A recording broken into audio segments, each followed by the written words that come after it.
The U.S. refugee resettlement system has been operational and active since 1948. Men, women, and children from all parts of the globe have been resettled to this great land of opportunity through this program.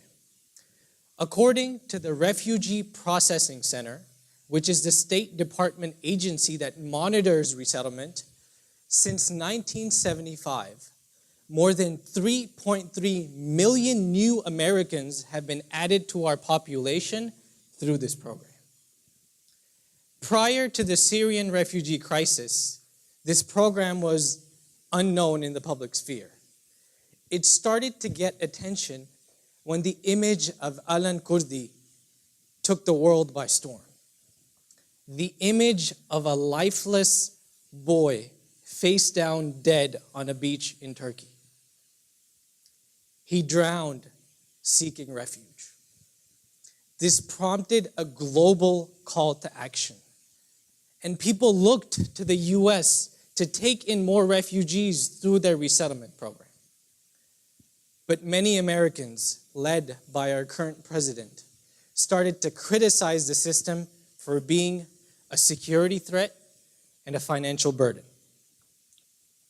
Let's put aside the fact that we are talking about human beings here. Let's put aside the moral justification. Let's put aside the fact that these are vulnerable, desperate, stateless people. Let's ignore that for a moment, and let's do the numbers, because that's what people seem to understand. As of yet, there is no comprehensive, clear, and precise way to measure the exact cost and the exact value of the refugee resettlement system on the national level. However, there is enough data and research to conduct a basic analysis. Let's take 2014 as an example. In 2014, the Washington Post reported that the Office of Refugee Resettlement, the agency that provides resettlement in this country, spent about $582 million to resettle 70,000 refugees. Let's tag on another $70 million and make it $650 for costs that may not be included, such as travel. It cost the US government $650 million to increase our population by 70,000. In 2014, federal expenditure was $3.23 trillion. Refugee resettlement as a percentage, 0.0002%. If every American citizen or every American in this country at the time, which was $318 million, contributed to this program, it would cost each American $2.05. But every American is not a tax-paying citizen. In 2014, there were approximately 139 tax-paying citizens. The average tax bill was $9,856. Of that, $4.67 went to the US Refugee Resettlement Program. So for $4.67 per tax-paying citizen, we increased our population by 70,000. Roughly half of these 70,000 were children. The other half were men and women, skilled and unskilled, that at some point would join the labor force. We looked at the cost, which is great. What about the value? Let's look at a real example.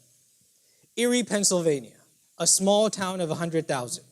A manufacturing company called Sterling Technologies has many well-paying jobs available, but they're struggling to fill them. Why? The applicants can't seem to pass a drug test. There's a drug epidemic in that city.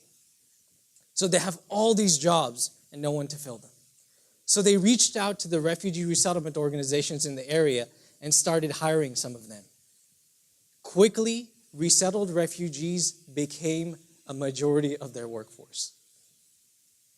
Erie, Pennsylvania, and the senior management of this company all voted for the current administration, but they oppose any ban or reduction in refugee resettlement because they have seen the financial benefit of it firsthand. This is taking place across the country. From Utica, New York to Louisville, Kentucky, employers are seeing and realizing that we have an entire population entering the workforce that has a strong work ethic, which makes them a valuable part of the workforce.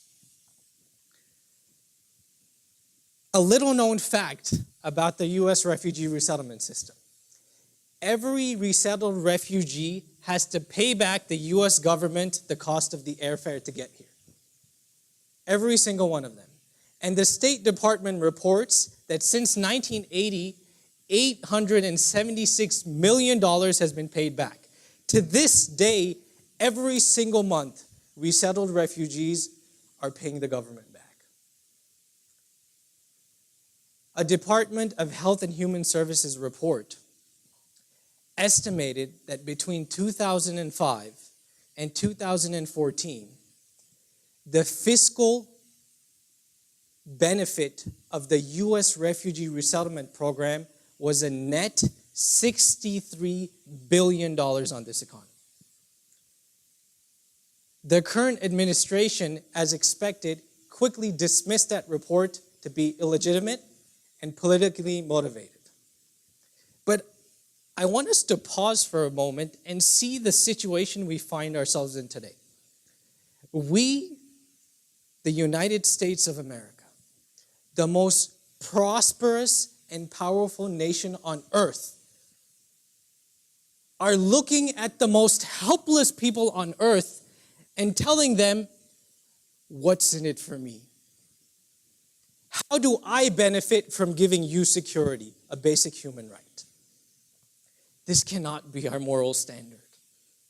This is contradictory to the values that we've clearly stated. Give me your tired, your poor, the huddled masses yearning to breathe free. The refugee resettlement program by no means is perfect. It needs a lot of improvement. And it is vastly more complicated than simple math. But the U.S. refugee resettlement program is enriching our country. It is not a burden, it is one heck of a bargain. It is a bargain which is adding to the diversity of our population, contributing to our economic future, and helping us fulfill our moral responsibility as a people. We must support the program. We must work to improve it, and we must do everything in our power to expand it. Thank you.